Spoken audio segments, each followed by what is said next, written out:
오늘도 우리 사는 이야기 찾아주셔서 감사합니다. 사연자분이 보내주신 이야기 시작해볼게요. 진짜 고민이 많고 힘들고 짜증났던 시절 지나 이제 여유를 찾았습니다. 결혼 후에 정말 오래 시달려왔던 애들 고모의 참견. 저한텐 신호이죠. 이제야 좀 살 것 같아서 여기다 글도 적어보네요. 남편이 3남매의 막내인데 위로 누나, 형 이렇게 있습니다.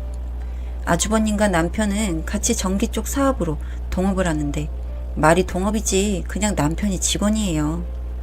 그러니 결혼 후에는 맨날 기도 못 펴고 그냥 시키는 대로 열심히 하면서 살았습니다. 아주버님, 형님 눈치 보고 사는 것도 힘든데 저에게는 더 힘든 것이 있었습니다. 바로 애들 고모였죠. 시어머니, 시아버지, 저는 얼굴도 못 봤고 남편 어릴 때 돌아가셨다 했습니다. 그래서 고모가 부모 역할을 하다 보니 어느 정도 이해는 갔지만 도가 너무 지나쳤죠. 집에 와서 살림검사하는 것은 기본 예사였고 설거지하는 방법, 빨래하는 세제까지 지정해줄 정도로요. 진짜 극심한 스트레스에 시달렸습니다. 집이 5분 거리이다 보니 새벽 6시 잠도 안 깼는데 주스 갈아놨다 가져다가 애들 아빠 마시게 해라, 애들 마시게 해라. 이런 일들은 그냥 이제 저한테는 일상이 되었습니다. 결혼하고 신혼 때는 더 했습니다. 남편 속옷까지 뭐 사러 저 데리고 다니고 뭐 먹으면 안 되고 뭐 하면 안 되고. 시어머니를 겪어본 적은 없지만 남들이 말하는 시어머니보다 더 했죠. 그래도 뭐라 할 수 없었던 것은 결혼할 때 모은 돈이 거의 없는 채로 시작했기에 도움을 좀 받았습니다. 그것 때문에 그냥 다 감수해야만 했죠. 물론 딴에는 저희를 위한다고 그렇게 해주는 건데 너무 답답한 마음이 컸습니다. 고모님도 가정에 있고 남편도 있는데 저희 집에 더 집중한다는 느낌? 혹여나 남편하고 제가 외식이라도 하고 들어오는 날 그 사실을 알게 되면 너희만 입이냐고 엄청 섭섭해 하셨고요. 그래서 둘이 가는 여행은 꿈도 못 꿨습니다. 늘 고모네 가족이랑 같이 가고 같이 먹고 그랬죠. 거기다가 사장인 아주버님의 갑질. 휴일에 남편 좀 실라치면 지금 나와서 일해라, 어디 출장 가라부터 시작해서 개인적인 심부름까지 시키니 남편도 많이 힘들었고요. 형님도 아주버님이 그렇게 하니 그냥 저를 아래 부리듯 심부름 시키고 올케 어디 가자, 뭐 좀 하자, 그거 좀 부탁해 등등. 그냥 동네 북이었어요. 모두 가까이 살았으니 더더욱 심했던 것 같고요. 명절 때는 아주버님 댁에 모였는데 늘 제가 장보고 음식 다 만들고 형님은 바쁘단 이유로 잘 돕지도 않으셨어요. 고모님도 본인도 시댁이 있을 텐데 어찌나 안 가는지. 명절만 되면 그냥 아주버님 집에서 죽치고 앉아서 저한테 갑나라 배나라 했습니다. 남편은 그냥 어릴 때부터 그런 상황이 당연한 건지 저 위에서 아무것도 안 해줬어요. 진짜 속이 터져서 몇 번 소리 지르고 싸운 적도 있는데 그냥 미안하다는 말만 반복했고 저도 그렇게 화내고 그러던 성격이 아니라 그래 참고 살자 하고 넘어갔죠. 너무 제 생각을 안 해주던 남편이 미웠지만 뭐 어쩌겠어요. 제가 많이 사랑해서 결혼한 사람이었으니. 진짜 화나는 일도 있었습니다. 제가 집에서 잘 나가는 성격도 아닌데 정말 오랜만에 친구들과 만나서 수다 좀 떨려고 나갔어요. 그렇게 몇 시간 너무너무 즐겁게 얘기하고 커피 마시며 여유를 즐기는데 고모님 전화 와서 지금 어디냐고 큰일 났다고 하기에 뭔 일인가 싶어서 얼른 집에 갔더니 저희 집에 와 계시더라고요. 무슨 일 있으시냐 했더니 남편 퇴근할 시간 다 되어 가는데 안 들어오기에 그냥 거짓말 친 거라고 하고요. 집 비밀번호 아는 것도 일화가 있어요. 저는 정말 가르쳐드리기 싫었는데 너희 집 산 건 어느 정도 내 지분도 있다고 하시면서 가르쳐달라고 하기에 저는 처음에 안 된다고 했어요. 근데 근처에 살면서 서로 들락날락 거리면 좋지. 그리고 들락날락 하는데 계속 벨 누르고 들어오고 이런 것도 웃기고. 사람 없을 때 반찬도 가져다 놓고 하려면 알고 있어야 되지 않겠냐 하셔서 어쩔 수 없이 가르쳐 드렸죠. 그런데 웃긴 건 본인 집 비밀번호는 안 가르쳐줘요. 우리 집에 올 일이 뭐 있냐면서요. 뭐 저도 별로 갈 마음은 없었지만 그렇게 하니까 서운하더라고요. 그때 당시에 집값 3천만 원도 안 할 때 1,000만 원 보태주셨어요. 이제 여유되니 갚아드리려 해도 필요 없다고만 하시고 그냥 집은 주장하고 싶으신가 보더라고요. 진짜 거의 9년을 그렇게 시녀처럼 살았습니다. 고모님, 아주버님, 형님 비위 맞추며.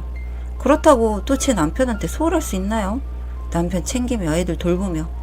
그렇게 9년을 사니 어느 순간 요새 말로 현자타임 같은 게 오더라고요.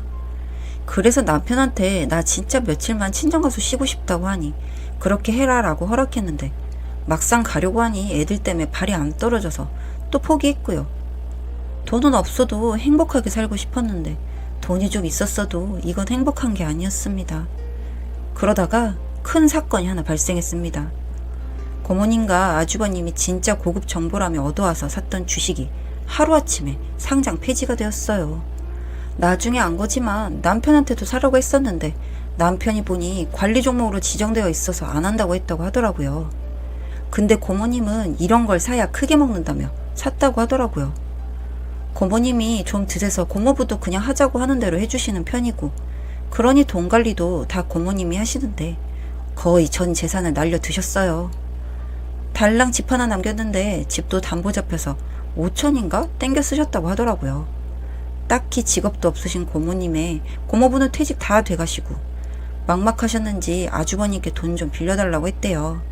일단 담보대출은 막아야 하니까요. 근데 아주버님이 거절하셨다고 하더군요. 나도 지금 돈 잃었는데 무슨 돈 빌려주냐면서요. 그렇게 서로 싸웠습니다. 돈 때문에 으트러지는 거 정말 일도 아니었어요. 고모가 남편한테 부탁하니 남편도 거절을 했다기에 제가 드디어 칼을 꺼내 들었습니다. 정말 아끼고 아낀 돈을 고모한테 드리기로 마음 먹었습니다. 그 대신 조건이 있다고 했죠. 이제 정말 살림에 관여 좀 하지 말고 그냥 좀 놔두시라고요. 그리고 가족도 좋고 다 좋은데 제발 집안 각자만의 시간도 좀 갖자고 말씀드렸습니다. 앞으로 제사도 혼자 준비하고 하면 안 지낼 거라고 엄포 놓고요. 그랬더니 발등에 불 떨어졌는지 그래 그러겠노라 하시더군요.